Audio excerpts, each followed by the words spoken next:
আমরা প্রকৃতপক্ষে মহানায়কের আবির্ভাবের দিনটি খুব বড় করে উদযাপন করব, কারণ সেদিন তিনি আমাদের এই ধরাধামে আবির্ভূত হয়েছিলেন, তার জন্মদিবস।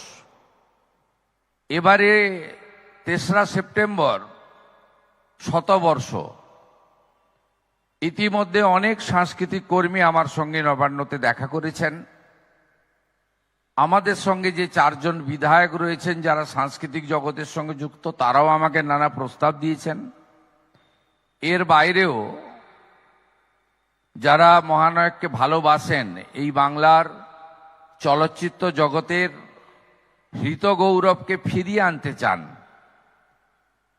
এবং সম্পূর্ণ রাজনীতি মুক্ত আমাদের আগের গরিমা আরো সুন্দর করে তুলে ধরতে চান, আমার পাশে থাকা আমাদের সাংস্কৃতিক আন্দোলনের অন্যতম কর্মী তিনি স্মিত হেসে আমাকে সমর্থন জানাচ্ছেন। আমরা অনেকটা পিছিয়ে গেছি, আমরা অনেকটা ভুল করে ফেলেছি। এই জায়গা থেকে আমাদেরকে বেরিয়ে আসতে হবে, এসে সুন্দর করে গড়তে হবে। আমি রাজ্যের মুখ্যমন্ত্রী হিসেবে অনেকগুলো দপ্তরের সাথে তথ্য সংস্কৃতি দপ্তরের পূর্ণ মন্ত্রকের দায়িত্বটা হাতে রেখেছি। বোন পূর্ণিমা আমাকে সহযোগিতা করছে।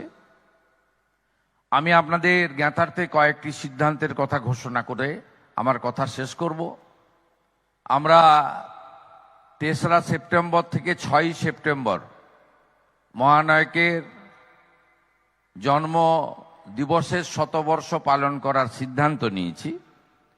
তার প্রস্তুতি ইতিমধ্যে হবে এবং এই সময়কালে আমরা অনেকগুলি কাজ করব।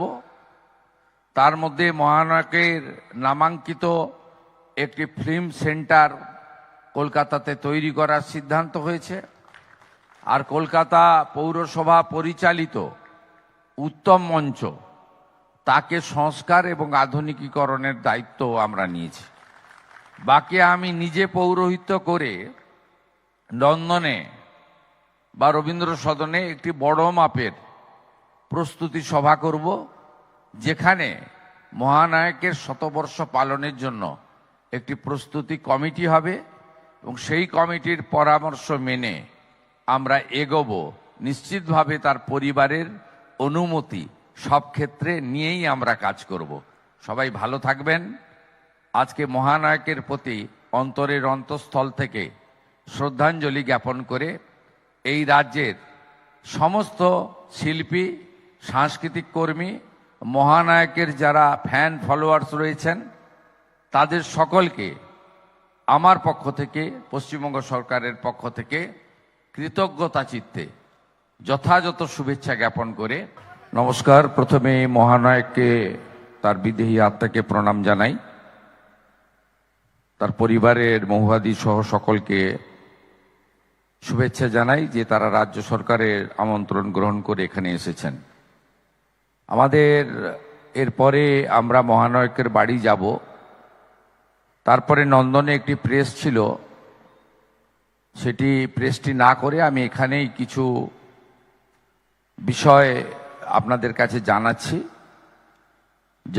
যেটা মহানায়কের যারা অসংখ্য লক্ষ লক্ষ গুণগ্রাহী রয়েছেন এবং বিশেষ করে সাংস্কৃতিক জগতের ব্যক্তিরা রয়েছেন যারা এখনো মহানায়ককে আদর্শ করে চলেন বা চলতে চান, তাদের জ্ঞাতার্থে আমার সাথে এই এলাকার লোকপ্রিয় বিধায়ক, কৃতি শিক্ষাবিদ, রাজ্য সরকারের অর্থ দপ্তরের মাননীয় মন্ত্রী ডক্টর স্বপন দাশগুপ্ত আছেন, রাজ্যের শিল্প বাণিজ্য মন্ত্রী, এই রাজ্যের একজন প্রতিষ্ঠিত রাজনৈতিক ব্যক্তিত্ব তাপস রায় রয়েছেন, আমাদের তথ্য সংস্কৃতি দপ্তরের মাননীয় রাষ্ট্রমন্ত্রী মহোদয়া শ্রীমতী পূর্ণিমা চক্রবর্তী রয়েছেন, আমাদের সাংস্কৃতিক জগতের অন্যতম ব্যক্তিত্ব এবং এই রাজ্যের গণতন্ত্র প্রতিষ্ঠার জন্য দীর্ঘদিন লড়াই করছেন বিধায়িকা রূপাদি রয়েছেন, রূপা গাঙ্গুলি, আমাদের সাংস্কৃতিক সেলের কনভেনার তথা শিবপুরের বিধায়ক এবং সাংস্কৃতিক কর্মী রুদ্রনীল ঘোষ রয়েছেন, এবং আরেক সাংস্কৃতিক জগতের অন্যতম ব্যক্তিত্ব, বিশেষ করে গ্রাম বাংলার দর্শকরা যাকে অত্যন্ত ভালোবাসেন, টালিগঞ্জের বিধায়িকা পাপিয়া অধিকারী মহোদয়া রয়েছেন।